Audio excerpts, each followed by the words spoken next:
On today's show, could Trae Young be headed to the Phoenix Suns? Should the Suns even entertain it? And if not Trae Young, then who will be the co-star to Devin Booker in the future?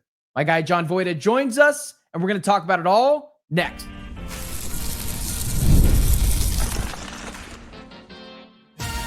You are Locked On Suns, your daily Phoenix Suns podcast. Part of the Locked On Podcast Network, your team every day.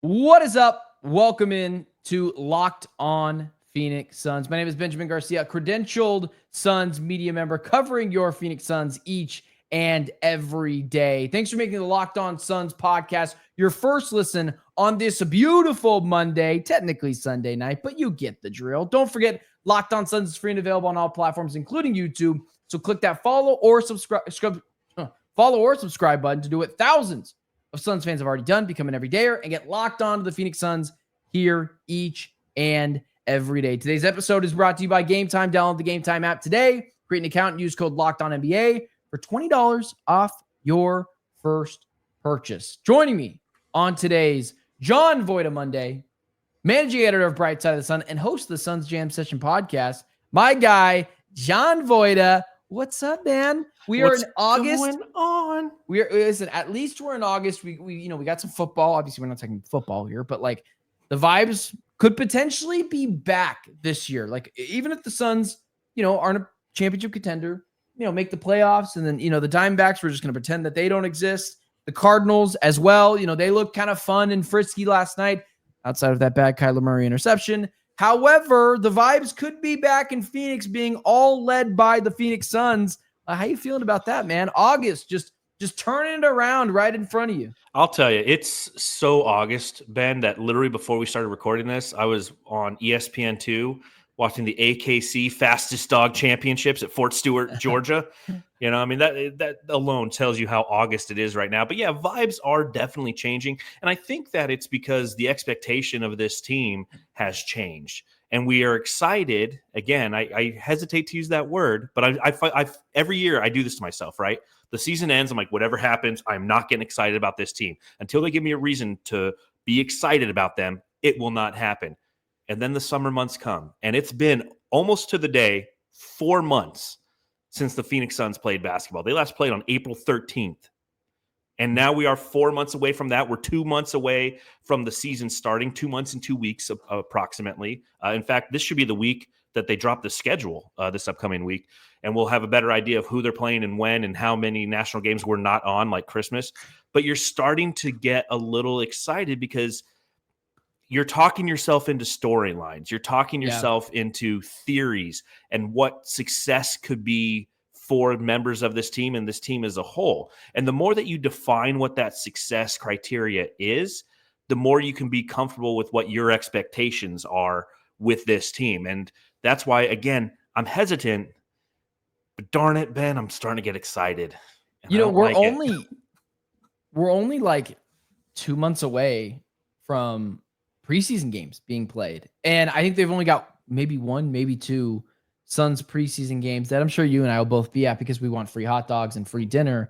And of course, to watch Jalen Green play, of course. But, listen, when that comes down the line, we're going to talk about all that. However, thank you, for the love of God, for telling me that we're getting a schedule release later this week. And I can check off a show just like that. And just like how I'm doing with that show, I can check off this show.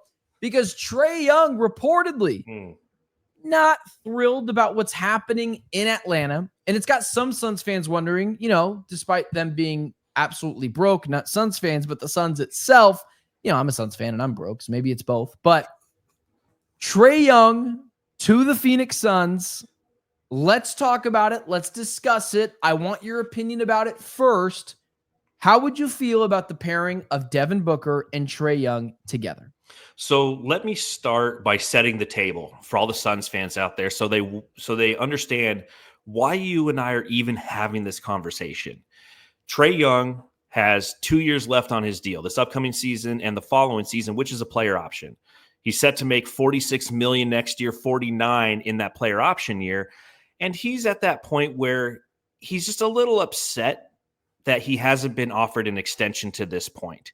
And there's bargaining going on with the Atlanta Hawks and with Trae Young.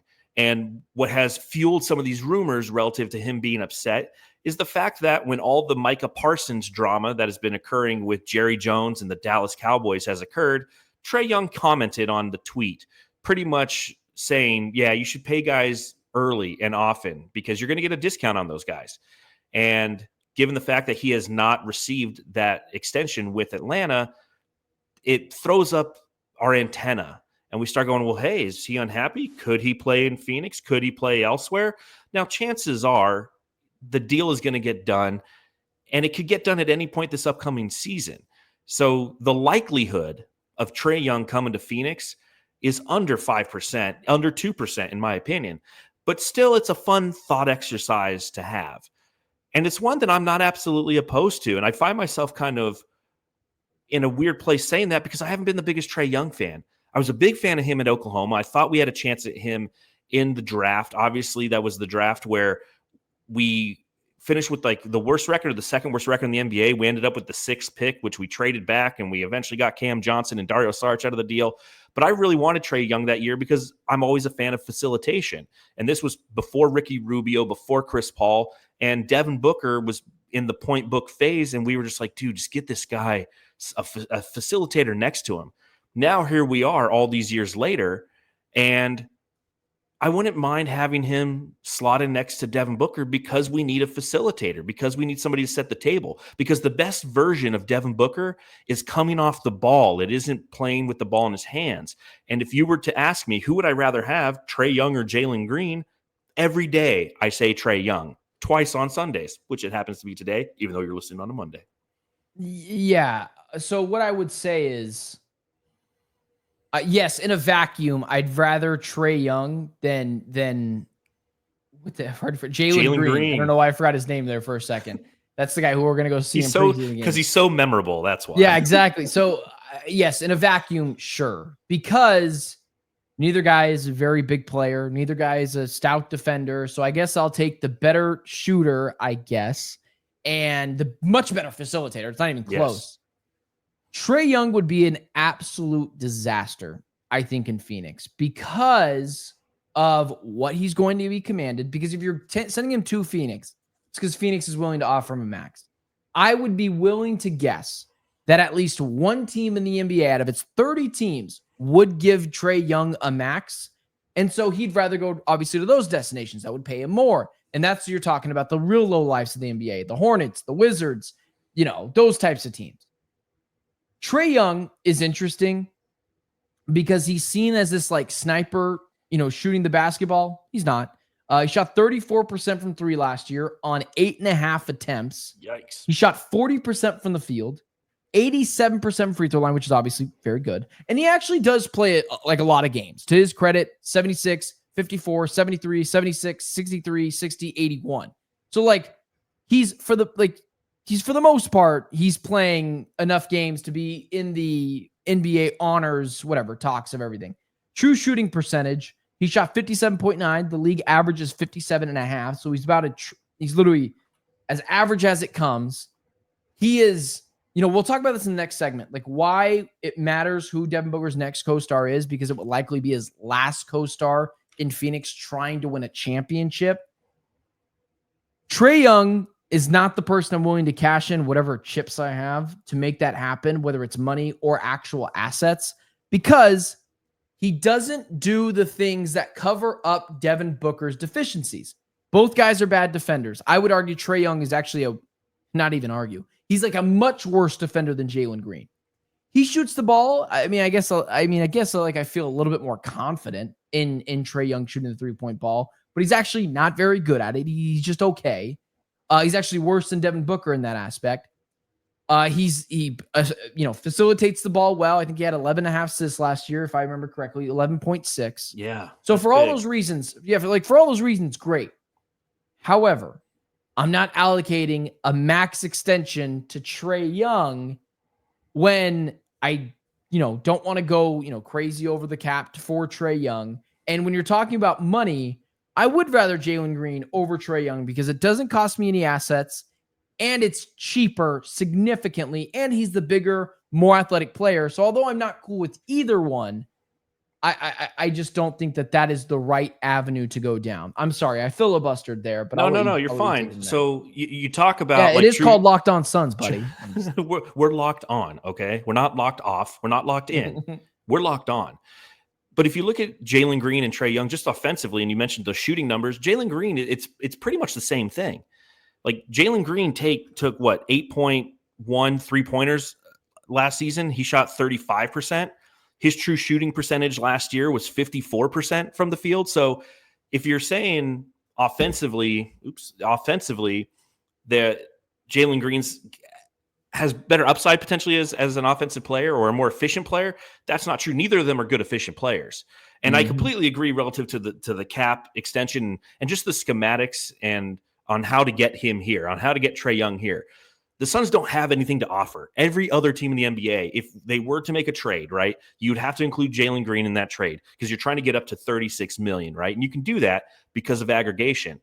But if you go, okay, we're going to give you Jalen Green, Grayson Allen, that right there puts you over the financial assets to send out to gain him back at this point in time. And of course, there would be agreements like, hey, we're going to bring you here, and then we're going to offer you our version of the max because you haven't been with us this entire time. But we don't have anything to sweeten that deal. So that's another reason why this can never happen. It's not like we're like, hey, man, take 3 first-round picks and 2 second-round picks and Jalen Green and Grayson Allen. It's like, no, we have, 3 second-round picks? Here's 3 second-round picks, Grayson Allen and Jalen Green. So from a pure transactional standpoint, it can never happen. But I do like the fit because, again, if you look at Jalen Green and you look at Devin Booker, and yes, I do believe that Trae Young is probably a less willing defender than even Jalen Green is. But the way that the Suns are building this out and what we are expecting next season is that backcourt, Jalen Green and Devin Booker, or in this new scenario, Trae Young and Devin Booker, are surrounded by long wing athletic defenders who will make up for their deficiencies and allow them to gamble a little bit more on the defensive end, knowing that you're going to have behind them a Dylan Brooks, a Ryan Dunn, a Mark Williams, Rasheer Fleming, if he can become a player that we hope he can be. There's a lot of length that lies behind the Suns, which allows you to guard a little bit more, be more flexible in the backcourt, because that argument comes up over and over again, doesn't it, Ben? Where it's just like, well, he's just not a good defender as a backcourt player. Who are the best backcourt defenders in the NBA? There's not a lot of them.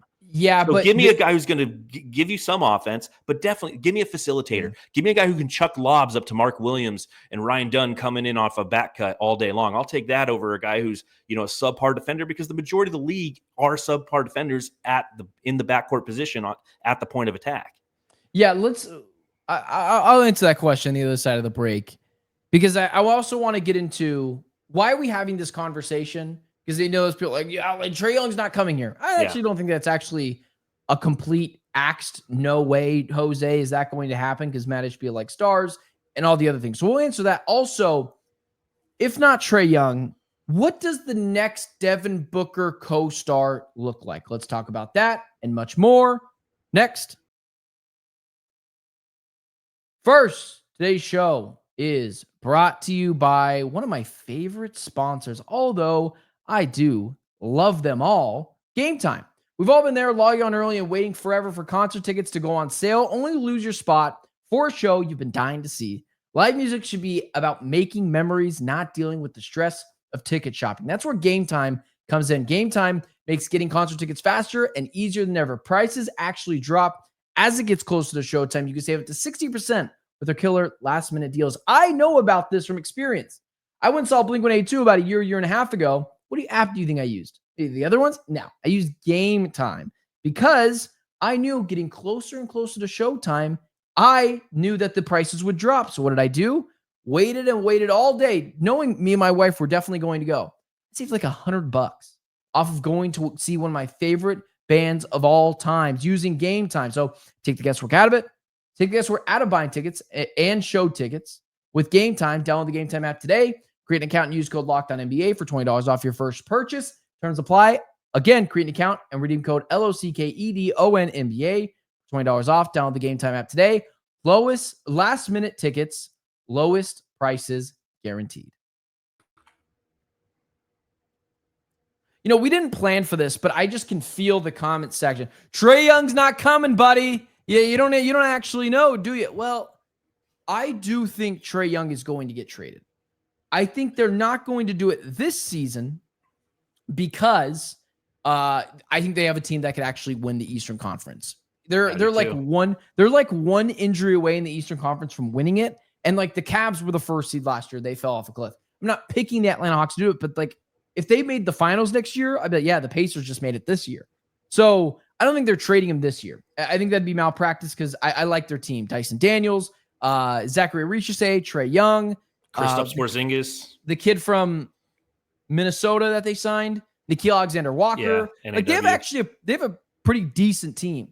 However, I've done my homework on this. I've asked a couple of people about Trae Young, and they all said the same thing.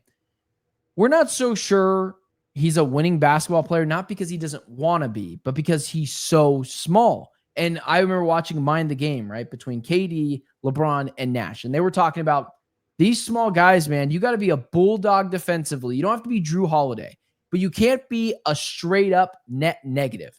And that's what some of these smaller guys are. So I actually do think it's a strong not strong. I actually think the Suns have a seat at the table when the Trae Young discussions start.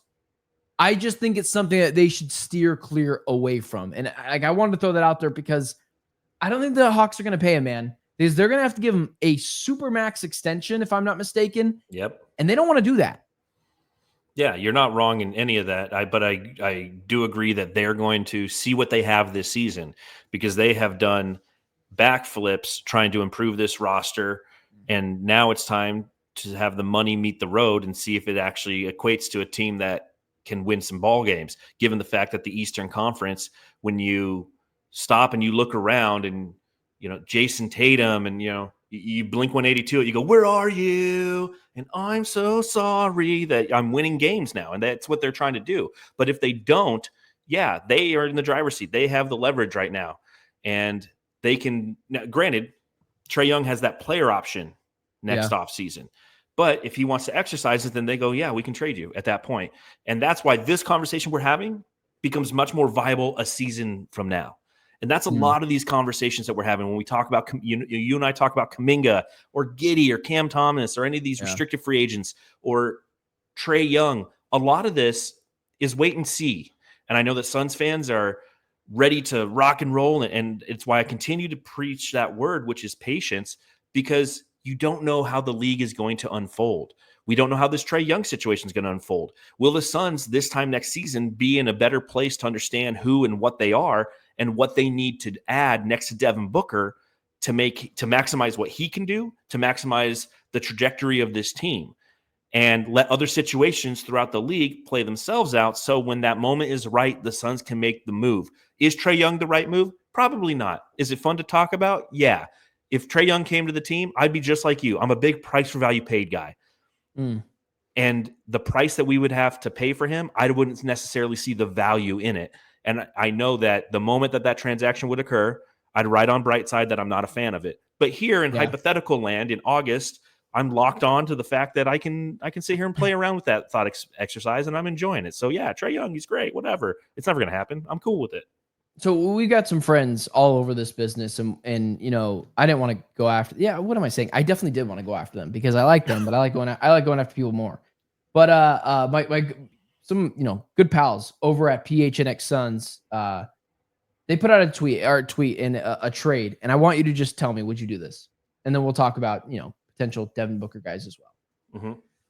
Trae Young, Okongwu for Green, Brooks, Kamal Malawach, and I'm assuming all your second round picks. Would you, dude? You can't do that. No. Like you can't do that because I get what Trae Young crazy, is, man. And I get who Okongwu is, especially through the lens of a Suns fans, because Okongwu went for 20 effing rebounds against us when we played him last year. So all of a sudden he becomes David Robinson in our eyes. But Dylan Brooks is an identity builder, and Kamal Malawach has the potential to be your starting center for the next 10 years. Yeah, we'll see. Big men take time to develop, and you have to do the right things relative to his development this season to set him up for success. Don't just throw him in the fire. I have a whole article I wrote about how you should develop the rookies this upcoming season on Bright Side of the Sun. And I think that that's the route you take versus the quick fix of, yeah, man, give me some Okongwu and Trae Young. Completely would not do that. Would you do that? No, hell no. God, no. That's like the Suns hang up the phone. And to be fair, I didn't watch this show. I just saw it on Twitter. So I don't know what the other guys said. But to be fair, like I'm looking at the very next tweet from Eric Rubin. He's saying the only way the Suns get Trae Young is, and it's not worth it. And like, so, they might not be on top of it. And I don't want to go after them too hard. It is August. They're making up content like I am as well. So it's just like, it's crazy talk, man. Then you're talking about the same team we had last year, plus Trae Young and Devin Booker and like Mark Williams. Like, God, that team's so bad defensively. Well, yeah, that's why Brooks makes no sense because that's why the one way, again, I'm hesitant to say excited, Ben, but the one thing that excites me about next season is seeing Jalen Green and Devin Booker next to each other only can happen if you have a Brooks, a Dunn, and a Williams behind them defensively, because it allows them to focus more on the offensive side and they don't have to be amazing defenders because you have good defense. You don't trade that out the door at the next shiny name that comes around. That's very Ishbia to do. All right. I pushed the second over to the side because, I wanted to dive deep into that potential Trae Young, why he could get traded, what he could get traded for. Let's talk about the next Devin Booker co-star. And could it be Jalen Green? Let's do that next.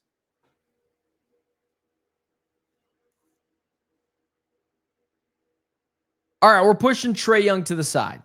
We're probably both saying no, especially for what it could cost. What does the next Devin Booker co-star look like? And what I mean by that is the Suns are probably going to win a championship because they brought another person. Maybe it's Ryan Dunn. God, if it's Ryan Dunn, the Suns are in such a great, they're in such a great spot. Jalen Green, they're in such a great spot because they've got a team that they could just start building around. They've got cap space. They could bring in an extra guy. And then you're talking about them being like the Atlanta Hawks team that's up and coming. The Suns, what do you think? And I guess what they think is the perfect co-star to put around Devin Booker? You've seen multiple co-stars try out to be the backup singer for Devin Booker, and it hasn't worked out. Kevin Durant, somebody who is an athletic wing who can score. Big fans of us too. Yeah, huge fans of both of you and I. Personally unblocked me just to tell me how much he hated me. That's a different type of hate. Oh man! On the night where he scored 30,000 points 2 hours before the game, he's hitting me up to tell me that I'm a clown. I'm like, oh, cool, I'm sorry. Yeah, I didn't mean to change the subject. No, you're fine. But I mean, so you've had this hyper efficient scorer next to Devin Booker. You've had a facilitator in Chris Paul. Now, obviously, the facilitator is the one who the team flourished more around, and Devin Booker flourished to his highest levels around, was the facilitator type because he could play off ball. So I don't know if I could put a specific player next to it, but I can start to build out an archetype. And I kind of go down two different avenues. One is that facilitator, because again, I think to maximize Devin Booker, you need to put him in a position to be successful. And that position is the 2 guard in every capacity on offense and defense, because for the last 2 seasons, ever since Chris Paul left, he's been forced into either point book mode that first year with Bradley Beal, or last year when Tyus Jones came over, he became a small forward. And neither of those are, the guy's in his prime and you're playing him out of position. Doesn't make sense. So whatever the next player is, it needs to make sure that Devin Booker is in that 2-guard position. Now, when you say Ryan Dunn, he, in my opinion, is the perfect type of player to make Devin Booker go to the next level if he really adds to his offensive game. Essentially, I'm thinking Scotty and Jordan, right? Jordan's this amazing 2-guard. You have a wing defender who can score when asked, and add, obviously, the modern NBA. You have to have the ability to shoot the 3. I think that that's what you need. You need somebody who's young, athletic, can defend all 1 through 4. They can defend 1 through 4, hide Devin Booker as necessary on the defensive end when appropriate, and can score and be that complementary scorer to him. And again, there's that word excited again. I'm really excited to see sophomore Ryan Dunn and see what he's done to his offensive game. Because even if Summer League was just a sliver of his aggressiveness being stepped up, that he can shoot, but more importantly, attack the cylinder, I think that there's good things in store for him, and I'm excited, damn it, to see it. I'm pounding the drum for Lauri Markkanen to come in and be a 2 to Devin Booker. Now, with that team, if it's a championship winning team, I think we saw a team with 2 number 2s on it. I'm not going to get into my discussions about Jason Tatum and Jalen Brown. I think both players are very good. If you don't call someone a superstar, that means they suck, I guess. But that Celtics team, I believe, is the first team to win a championship in like 15 years. Since like the 2004 Pistons, where I don't think they had a bona fide superstar. For people that are wondering, my superstar barometer is, I believe, the 1 through 7 consistent best players in the NBA. We're going to put, Joel Embiid in the 7th spot. No, the 7 players that you're like, regardless of this season, these are the best players in the NBA. I don't care what anyone else says. I've got the championships. I've got the legacy to prove it. So those guys, and get into those different. I don't think Jason Tatum and Jalen Brown are those guys. I think that they are both really, really, really, really, really good all-star level players. They're right outside that range. Exactly, just right outside of it. Outside of it. They don't suck. That's not my point. Jason Tatum, in my opinion, is a top 10 player. I wouldn't say he's top 5 to 7. No, I'd probably say he's 10. Dude, Boston media was all over me after that one game where Jason Tatum didn't play and the Celtics beat the Suns. But because they looked potentially even better without him. But however, regardless, I think there's a world where you can win a championship. We just saw it 2 years ago with the Boston Celtics, that you put a really, really solid team around 2 number 2s. I don't think Devin Booker's a 1. I think Devin Booker could be a 2 on a championship. I agree. Completely agree. If you can get someone like Lauri Markkanen, who could play the 4 spot. So he's not asked to be a defensive stopper, but he could play the 4 spot. I don't think he's a bad defender at all by any means. And I'm going off of the last season where he was a all-star, not the 2024, 2025, 23, 24 season where he shot 48%, 40% from 3. God, 40% from that's just absolutely nuclear. 90% from free throws. So like he was just shy of Kevin Durant. Yeah, dude, of the 50-40-90 club. Yeah, but we just had this. But he had some deficiencies staying healthy and 23 points a game. He's a younger player. He's 7 foot. I believe he's miscast in Utah. I think Kevin Durant was a perfect element for the Suns. However, I'm not blaming the front office for not putting the right team around him, because Devin Booker and Kevin Durant both wanted the players that were around them.